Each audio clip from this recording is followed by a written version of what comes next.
ವಿರಾಮದ ಬಳಿಕ ಎಂಡೋ ಎಡವಟ್ಟು ವಿಶೇಷ ಕಾರ್ಯಕ್ರಮದಲ್ಲಿ ಮತ್ತೊಮ್ಮೆ ಸ್ವಾಗತ. ಸರ್ಕಾರವೇ ಮುಂದೆ ನಿಂತು ವಿಷ ಉಣಿಸಿದಂಥ ಒಂದು ವಿಚಿತ್ರ ಘಟನೆ ಇದು. ಇದರಲ್ಲಿ ನಮ್ಮ ಉಡುಪಿ ಜಿಲ್ಲೆಯಲ್ಲಿ ಸುಮಾರು 1,000ದಿಂದ 1,500ವರೆಗೆ ಸಂತ್ರಸ್ತ ಇವತ್ತು ಬಳಲ್ತಾ ಇರುವಂಥ ಒಂದು ಭೀಕರವಾದಂಥ ವರದಿಗಳು ಬರ್ತಾ ಇರುವಂಥದ್ದು. ಆದರೆ ಯಾರು ಇದರ ಬಗ್ಗೆ ಆಲೋಚನೆಯನ್ನು ಮಾಡಿ ಆ ಸಂತ್ರಸ್ತರ ಪರವಾಗಿ ಧ್ವನಿ ಎತ್ತಬೇಕಿತ್ತೋ ಅವರು ಎಲ್ಲವನ್ನ ನವರಂಧ್ರಗಳನ್ನು ಮುಚ್ಚಿಕೊಂಡು ಇವತ್ತು ಮೌನಕ್ಕೆ ಶರಣಾಗಿರುವುದನ್ನು ಕಾಣ್ತಾ ಇದ್ದೇವೆ. ಹೈಕೋರ್ಟ್ಗೆ ಏನು ಅಫಿದಾವಿತನ್ನು ಕೊಡ್ತಾರೆ. ಹೈಕೋರ್ಟ್ಗೆ ಇಲ್ಲಿನ ಜಿಲ್ಲಾಡಳಿತ ಕೊಟ್ಟಂಥ ಅಫಿದಾವಿತಿನಲ್ಲಿ ಸುಮಾರು 2,000ಕ್ಕಿಂತಲೂ ಅಧಿಕ ಈ ಭಾಗದಲ್ಲಿ ಸಂತ್ರಸ್ತರಿದ್ದಾರೆ ಅನ್ನುವಂಥ ಮಾತನ್ನು ಹೇಳುತ್ತದೆ. ಆದರೆ ಆನಂತರ ಹೈಕೋರ್ಟ್ ಏನು ಯಾವ ಎಲ್ಲ ಕ್ರಮಗಳನ್ನು ಕೈಗೊಳ್ಳಬೇಕು, ಅವರಿಗೆ ಯಾವ ರೀತಿಯಲ್ಲಿ ಒಂದಷ್ಟು ಪುನರ್ವಸತಿಯನ್ನು ಕಲ್ಪಿಸಬೇಕು ಅನ್ನುವಂಥ ನಿರ್ದೇಶನವನ್ನು ಹೈಕೋರ್ಟ್ ಕೊಡ್ತದೋ ಅದನ್ನು ಇಲ್ಲಿನ ಜಿಲ್ಲಾಡಳಿತ ಪಾಲಿಸೋದಿಲ್ಲ.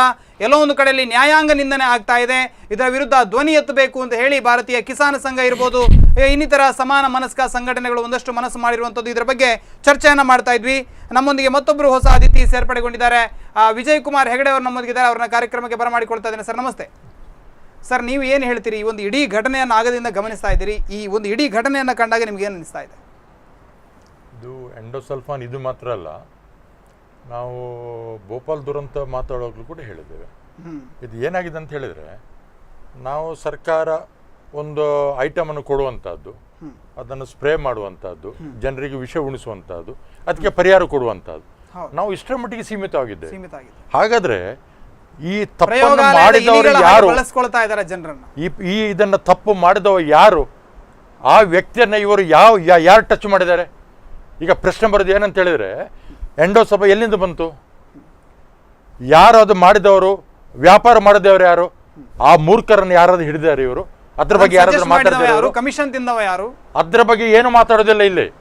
ಇಲ್ಲಿ ಪ್ರಶ್ನೆ ಏನಾಗಿದೆ, ನಾನು ಪ್ರತಿ ಸಲ ನಾನು ಅದನ್ನು ಹೇಳ್ತಾ ಇರ್ತೇನೆ. ನಾವು ಇಲ್ಲಿ ಮಾಡೋದು ಪಾಪದ ಕೆಲಸ ಮಾಡೋದು, ಅವರಿಗೆ ಪರಿಹಾರ ಕೊಡೋದು. ಅವ್ರು ಸತ್ತೋದ್ರಲ್ಲ, ಇನ್ನು ನಿಮ್ಗೇನು? ನೀವು ನೆಮ್ಮದಿಯಲ್ಲಿ ಇರ್ತೀರಲ್ಲ. ಈಗ ಅವನು ಸತ್ತೋದ್ಮೇಲೆ ನಿಮ್ಗೇನು ಏನು ಕೆಲಸ ಇಲ್ವಲ್ಲ? ಹಾಗೆ ಅವನ ಆ ಆರೋಗ್ಯವನ್ನು ಕಾಪಾಡುವಲ್ಲಿ, ಆ ಮಗುವನ್ನು ಸಾಕುವಲ್ಲಿ ತಾವು ಹಾಗೆ ಹೇಳಿದಾಗ ಹಿರಿಜೀವಗಳು ಅದು ಏನು ಅವರು ಕಷ್ಟಪಟ್ಟಿದ್ದಾರೆ, ಅವರ ಸರ್ವಸ್ವವನ್ನು ಬಿಟ್ಕೊಂಡು ಉಪವಾಸ ಬಿದ್ಕೊಂಡು ಏನು ಮಾಡಿದ್ದಾರೆ, ಇದ್ರ ಬಗ್ಗೆ ಯಾರು ಮಾತಾಡೋರು, ಯಾರು ಕೇಳೋರು? ಇದು ಇಲ್ಲಿ ಏನಾಗಿದೆ, ಪ್ರಶ್ನೆ ಏನಾಗಿದೆ ಅಂತ ಹೇಳಿದ್ರೆ, ನಮ್ಮಲ್ಲಿ ಇವತ್ತು ಗುಲಾಮಗಿರಿ ಇನ್ನು ಕೂಡ ಹೊರಗೆ ಬರಲಿಲ್ಲ. ನಾವು ಹೋಗ್ಲಿಲ್ಲ, ಗುಲಾಮಗಿರಿನ ಹೊರ ಬರಲೇ ಇಲ್ಲ. ಮಾನಸಿಕತೆ ಅದೇ ಇದೆ ನಮ್ಮಲ್ಲಿ. ಏನಾಗಿದೆ ಅಂತ ಹೇಳಿದ್ರೆ, ನಾವು ಪಕ್ಷದ ಗುಲಾಮರು, ರಾಜಕೀಯ ವ್ಯಕ್ತಿಗಳ ಗುಲಾಮರು, ನಮ್ಮ ಬಗ್ಗೆ ನಾವು ಗುಲಾಮರು. ಈಗ ನಾವು ಪ್ರಜಾಪ್ರಭುತ್ವ ವ್ಯವಸ್ಥೆ ನಾವು ಏನು ಮಾತಾಡ್ತೇವೆ? ನಾವು ಈ ಪ್ರಜಾಪ್ರಭುತ್ವ ವ್ಯವಸ್ಥೆ ಯಾಕೆ ನಮ್ಗೆ ಹೇಳಿ? ನಾವು ವೋಟ್ ಕೊಡ್ತೇವೆ, ನಾವು MLA MP ಗಳನ್ನು ನಾವು ಆರಿಸ್ಕೊಂಡು ಕಳಿಸ್ಕೊಡ್ತೇವೆ. ನಾವು ಅವ್ರು ಏನು ನಮ್ಮವರು? ಅವರು ನಮ್ಮ ರೆಪ್ರೆಸೆಂಟೇಟಿವ್, ನಮ್ಮ ಪರವಾಗಿ ಕೆಲಸ ಮಾಡೋರು. ಜನರ ಧ್ವನಿಯನ್ನ ಅವರ ಒಂದು ಕಡೆ ಕೂತು ಚರ್ಚೆ ಮಾಡಿ ಯಾರಿಗೆ ಏನು ಎತ್ತಂತ ಹೇಳುವಂತ ಮಾಡೋ ಕೆಲಸ ಇವ್ರು ಮಾಡಬೇಕಾಗಿತ್ತು. ಇಡೀ ಈ ಭಾಗದ ಜನರನ್ನ ಪ್ರತಿನಿಧಿಸಬೇಕು. ಅಲ್ಲಿ ಹೋಗಿ ಯಾರು ಮಾಡಿದ್ದಾರೆ? ಜನರಿಂದ ಮುಖ ಮುಚ್ಕೊಂಡು ಓಡಾಡ್ತಾರೆ. ಅಲ್ಲಿ ತಪ್ಪು ಎಲ್ಲಿದೆ? ಅವ್ರದ್ದು ತಪ್ಪಲ್ಲ, ಅಧಿಕಾರಿಗಳ ತಪ್ಪಲ್ಲ, ತಪ್ಪು ನಮ್ದು ಜನಸಾಮಾನ್ಯರದು. ಎಂಡೋಸಲ್ಫಾನ್ ಸಂತ್ರಸ್ತರು ಅಂತ ಹೇಳಿದ್ರೆ ಅದಕ್ಕಾಗಿ ಒಂದಷ್ಟು ಜನ ಹೋರಾಟ ಮಾಡಬೇಕು. UPCL ಅಂತ ಯಾರು ಹೋರಾಟ ಮಾಡ್ಬೇಕಂತ ಹೇಳೋದು ಪ್ರಶ್ನೆ. ಅದಕ್ಕೆ ನಾನು ಬರ್ತಾ ಇದ್ದೇನೆ. ನಾವೀಗಿಷ್ಟು ಬೇರೆ ಬೇರೆ ಹೋರಾಟ ಮಾಡುವಾಗ ಏನಾದ್ರೂ ಸಮಸ್ಯೆ ಆದ್ರೆ, ಓಯ್ ನೀವು ಎಲ್ಲಿದ್ದೀರಿ ಮಾರ್ರೆ, ಇಲ್ಲಿ ಗಂಡಾಂತರ ಆಗಿದೆ ಅಂತ ಹೇಳಿದ್ರೆ, ನಮ್ಮ ಜನರಲ್ಲಿ ಗುಲಾಮಗಿರಿ ಯಾವ ಮಟ್ಟದಲ್ಲಿದೆ ಅಂತ ಹೇಳಿದ್ರೆ, ಹೋರಾಟ ಮಾಡಿದವ್ರನ್ನ ಇವ್ರು ಕೇಳೋದು, ನೀವು ಎಲ್ಲಿದ್ದೀರಿ ನೀವು ಅಂತ ಹೇಳಿದ್ರೆ, ಆಸ್ ಇಫ್ ನಮ್ಗೆ ಅವರು ಕಂಡಾಪಟ್ಟ ದುಡ್ಡು ಕೊಟ್ಟು ನೀವು ಇದು ಹೋರಾಟ ಕೊಟ್ಟಿದ್ದಾರೆ, ನಮ್ಗೆ ಕಾಂಟ್ರಾಕ್ಟ್ ಮಾಡೋದು. ಇದರಿಂದಾಗಿ ಏನಾಗಿದೆ, ಪ್ರತಿನಿಧಿಗಳಿಗೆ ಏನು ಸಮಸ್ಯೆ ಇಲ್ಲ. ಇಲೆಕ್ಷನ್ ಬಂದಾಗ ಅವ್ರು ಯಾವ ರೀತಿ ಅದನ್ನು ಚೇಂಜ್ ಮಾಡ್ಬೇಕಂತ ಅವ್ರಿಗೆ ಗೊತ್ತಿದೆ ಅವರಿಗೆ. ಆಮೇಲೆ ಅಧಿಕಾರಿಗಳು, ಇಡೀ ನಮ್ಮ ದೇಶದ ದುರಂತ ಏನಂತ ಹೇಳಿದ್ರೆ, ಭಾರತ ದೇಶದಲ್ಲಿ ಎಲ್ಲೋ ಅಲ್ಲಿ 1% ಅಧಿಕಾರಿಗಳು ಏನೋ ಒಂದು ಸ್ವಲ್ಪ ಒಳ್ಳೆಯವರಂತ ಹೇಳಿ ಬಿಟ್ರೆ, ಅಧಿಕಾರಿಗಳು ಇಡೀ ನಮ್ಮ ದೇಶವನ್ನು ಸರ್ವನಾಶ ಮಾಡ್ತಿದ್ದಾರೆ. ಹೋರಾಟದಲ್ಲಿ ಹೇಳ್ತೇನೆ ನಿಮಗೆ ನಾನು, ಕಾಂಗ್ರೆಸ್ ಇರ್ಬೋದು, BJP ಇರ್ಬೋದು, JDS ಇರ್ಬೋದು, ಯಾವುದೇ ಪಕ್ಷಗಳಿರಲಿ, ನಮ್ಮ ಜೊತೆ ಹೋರಾಟ ಮಾಡ್ತಾರೆ. ಹೋರಾಟ ಮಾಡಿ ಅವರ ಹೋರಾಟ ಯಾವ ಮಟ್ಟಿಗೆ ಸೀಮಿತ ಇರ್ತದೆ? ನಾವು ಒಂದ್ಸಲ ಇಲೆಕ್ಷನ್ ನಿಂತಾಗ ಆ ಇಲೆಕ್ಷನ್ ನಮ್ಗೆ ವಿನ್ ಆಗ್ಲಿಕ್ಕೆ ಒಂದದು ಏನಂತ ಹೇಳ್ತೀರಿ, ಒಂದು ಮಾರ್ಗಸೂಚಿ, ಟ್ರಂಪ್ ಕಾರ್ಡ್. ಅದಾದ್ಮೇಲೆ ಮತ್ತೆ ಅವರು ಏನ್ ಮಾಡ್ತಾರೆ, ಆ ಸಿಸ್ಟಮ್ನ ಒಳಗೆ ಸೇರ್ಕೊಳ್ತಾರೆ. ಅವರು ಸಿಸ್ಟಮ್ನ ಒಳಗೆ ಸೇರ್ಕೊಂಡಾಗ ಅದೇ ಪ್ರಿನ್ಸಿಪಲ್ ಸೆಕ್ರೆಟರೀಸ್, ಅದೇ ನಮ್ಮ DC ಗಳು, ಅದೇ ತಹಶೀಲ್ದಾರ್ಗಳು, ಆಮೇಲೆ ಎಲ್ಲ ವ್ಯವಸ್ಥೆ ಅದೇ. ಆಮೇಲೆ ಇದು ಅಧಿಕಾರಿ ವರ್ಗ, ಇದು ಸರ್ಕಾರದ ಒಂದು ವ್ಯವಸ್ಥೆ. ಇದರ ಜೊತೆಲಿ ಇನ್ನೊಂದು ವ್ಯವಸ್ಥೆ ಇದೆ. ಇನ್ನೊಂದು ವ್ಯವಸ್ಥೆ ಏನಂತೇಳಿ, ಬ್ರೋಕರ್ಸ್ಗಳು. ಇವತ್ತು ನಿನ್ನೆ ಯಾವ ಸರ್ಕಾರ ಇತ್ತು, ಆ ಸರ್ಕಾರದ ಮಂತ್ರಿಗಳ ಹಿಂದೆ ಇದ್ದ ಬ್ರೋಕರ್ ಇವತ್ತು ಯಾವ ಸರ್ಕಾರ ಬಂದಿದೆ, ಆ ಪ್ಲೇಸ್ ನಲ್ಲಿ ಯಾವ ಮಂತ್ರಿ ಇದ್ದಾನೆ, ಆ ಮಂತ್ರಿ ಮತ್ತೊಂದು ಬ್ರೋಕರ್ ಇವನೇ. ಈ ವ್ಯವಸ್ಥೆನ ನಾನು ಪ್ರತಿ ಸರಿ ಹೇಳ್ತಾ ಇರ್ತೇನೆ, ಪ್ರತಿ ಜನರಿಗೆ ಹೇಳ್ತಾ ಇರ್ತೇನೆ, ನಮ್ಮಲ್ಲಿ ಏನು ಕೇಳಬೇಡಿ ನೀವು. ನಮಗೆ ಬೇಕು ಆ ಪಕ್ಷದ ನಮ್ಮ ಲೀಡರೇ ಭಾಳ ಸರಿ, ಈ ಪಕ್ಷ ಹೋದ್ರೆ ನಮ್ಮ ಲೀಡರೇ ಸರಿ, ಅವನು ಹೊರದ್ರೆ ಇಲ್ಲ ಸರ್ ನಮ್ಮಲ್ಲಿ ಏನು ಇವರು ಬರೀ 100 ಕೋಟಿ ತಿಂದ ನಿಮ್ಮವರು 110 ಕೋಟಿ ತಿಂದಿದ್ದಾರೆ. ಈ ಒಂದು ನಾವು ಇದನ್ನೇ ನಾವು ಮಾತಾಡಿ ಕೂತ್ರೆ ಎಂಡೋಸಲ್ಫಾನ್ ಅಲ್ಲ, ಇನ್ನೊಂದು ದುರಂತ ಹೇಳ್ತೇನೆ, ಕೋಸ್ಟಲ್ ಕರ್ನಾಟಕವನ್ನು ವ್ಯವಸ್ಥಿತವಾಗಿ ಮುಗಿಸ್ಬೇಕು ಅಂತ ಹೇಳುವಂಥದ್ದು. ಇದನ್ನು ನಾನು ಹಲವಾರು ಬಾರಿ ಹೇಳಿದ್ದೀನಿ, ತಮ್ಮ ನೆನಪಿದೆ. ಕೋಸ್ಟಲ್ ಕರ್ನಾಟಕವನ್ನು ಟೋಟಲ್ ಒಂದು ಮುಗಿಸಿ ನಾವು ಇದನ್ನು ಮೆಗಾ ಇಂಡಸ್ಟ್ರಿಯಲ್ ಝೋನ್ ಮಾಡ್ಬೇಕಂತೇಳಿ ಭಾಳ ವರ್ಷದಿಂದ ನಡೀತಿರ್ತಕ್ಕಂಥ ಇದು ಒಂದು ವ್ಯವಸ್ಥೆ. ಈ ವ್ಯವಸ್ಥೆಗೋಸ್ಕರ ಅಲ್ಲಿ ಸಿಂಪಡಿಸಿ, ಅಲ್ಲಿ ಸಾಯಿಸಿ, ಅಲ್ಲಿ ಏನು ಬೇಕಾದ್ರೆ ಮಾಡಿ ಜನ ನಿರ್ಮೂಲ ಆಗಲಿ. ಆಮೇಲೆ ನಾವು ಅಲ್ಲಿ ದೊಡ್ಡ ಮೆಗಾ ಇಂಡಸ್ಟ್ರಿ ಮಾಡ್ತೇವೆ, ಎಫ್ಲುಯೆಂಟನ್ನು ಸಮುದ್ರಕ್ಕೆ ಬಿಡ್ತೇವೆ, ಇದನ್ನು ನಾವು ಪಶ್ಚಿಮ ಘಟ್ಟಕ್ಕೆ ಬಿಡ್ತೇವೆ ಹೊಗೆಯನ್ನ.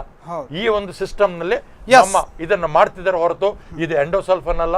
ನಾಳೆಗೆ ನಿಡ್ಡೋಡು ಬರ್ತಾ ಇದೆ, ಇನ್ನೊಂದಿಗೆ UPCL ಆಯಿತು, UPCL ಎಕ್ಸ್ಪಾನ್ಷನ್ ಕೈ ಹಾಕ್ತಾರೆ, ಅದು ಬಿಡೋದಿಲ್ಲ ನಾವು, ಅದು ಬೇರೆ.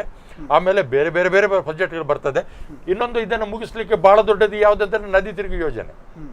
ನದಿ ತಿರುಗು ಯೋಜನೆ ಕೂಡ ಕೈ ಹಾಕಿದೆ. ಯಾಕೆ?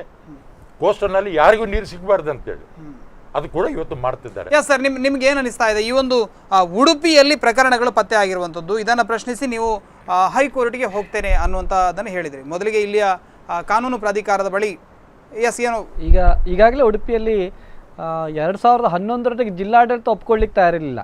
ಕಬಕದ ಸಂಜೀವದವರು ರಾಜ್ಯ ಮಾನವ ಹಕ್ಕುಗಳ ಆಯೋಗದ ಮುಂದೆ ಅಪೀಲನ್ನು ಸಲ್ಲಿಸಿದ್ರು, ಉಡುಪಿ ದಕ್ಷಿಣ ಕನ್ನಡದಲ್ಲಿ ಎಷ್ಟು ಜನ ಇದೆ ಅಂತ ತಿಳಿಸ್ಬೇಕು ಅಂತ. ಅಂದಿನ ಜಿಲ್ಲಾಧಿಕಾರಿಯವರು ಹೇಳ್ತಾರೆ 2011ರಲ್ಲಿ ಈವರೆಗೂ ನಮ್ಗೆ ಯಾವುದೇ ಎಂಡೋಸಲ್ಫಾನ್ ಪೀಡಿತರು ಉಡುಪಿ ಜಿಲ್ಲೆಯಲ್ಲಿ ಕಂಡು ಬಂದಿಲ್ಲ ಅಂತ ಅವರು ಅಫಿಡವಿಟ್ ಹಾಕ್ತಾರೆ ಮಾನವ ಹಕ್ಕುಗಳ ಆಯೋಗದ ಮುಂದೆ. ನಂತರ 2012ರಲ್ಲಿ ಅಂದಿನ ಜಿಲ್ಲಾಧಿಕಾರಿಗಳು ಹೈಕೋರ್ಟಿನ ಮುಂದೆ ಹೇಳ್ತಾರೆ ಜಿಲ್ಲೆಯ 76 ಗ್ರಾಮದಲ್ಲಿ 2156 ಜನ ಪೀಡಿತರು ಕಂಡು ಬಂದಿದ್ದಾರೆ ಅಂತ. ಈಗ ಆರೋಗ್ಯ ತಪಾಸಣೆ ನಡೆಸಿ ಅಂದ ಮೇಲೆ ಆ 76 ಗ್ರಾಮಗಳು ಏನು ಅಫಿಡವಿಟ್ ಹಾಕಿದ್ದಾರೆ ಅದರಲ್ಲಿ 6 ಗ್ರಾಮ ಇನ್ನೂ ಮಾಡಲಿಲ್ಲ. 178 ಜನ ಅದರಲ್ಲಿ ಅವ್ರು ತಪಾಸಣೆ ಮಾಡಲಿಕ್ಕೆ ಹೋಗಲಿಲ್ಲ, ಅಫಿಡವಿಟಲ್ಲಿ ಹಾಕಿದ್ದಾರೆ ಇಂತಿಂಥವ್ರು ಅಂತ. ಅವರು ಹೋಗಿ ಡಾಕ್ಟರ್ ಹತ್ರ ಕೇಳಿದ್ರೆ ನಿಮ್ಮ ಗ್ರಾಮ ಸೇರ್ಪಡೆ ಆಗಲಿಲ್ಲ, ಆದ್ದರಿಂದ ನೀವು ಸೇರ್ಪಡೆಗೊಳ್ಳೋದಿಲ್ಲ ಹೇಳ್ತಾರೆ. ಆದರೆ ಹೈಕೋರ್ಟಲ್ಲಿ ಅಫಿಡವಿಟಲ್ಲಿ ಇವ್ರ ಹೆಸರಿದೆ ಇಂತಿಂಥವ್ರು ಅಂತ. ಅವರ ಹೆಸರು ಅಲ್ಲಿಗೆ ಹೋದರೂ ಕೂಡ ಅವರು ಎಂಡೋ ಪೀಡಿತರಲ್ಲ. ಉಳಿದ 74 ಗ್ರಾಮಗಳಲ್ಲಿ ಉಡುಪಿ ಜಿಲ್ಲೆಯಲ್ಲಿ ಎಂಡೋಸಲ್ಫಾನ್ ಸಿಂಪಡಣೆ ಆಗಿದೆ. ಕುಂದಾಪುರದಲ್ಲಿ 51 ಗ್ರಾಮ, ಉಡುಪಿಯಲ್ಲಿ 19 ಗ್ರಾಮ, ಕಾರ್ಕಳದಲ್ಲಿ 4 ಗ್ರಾಮ.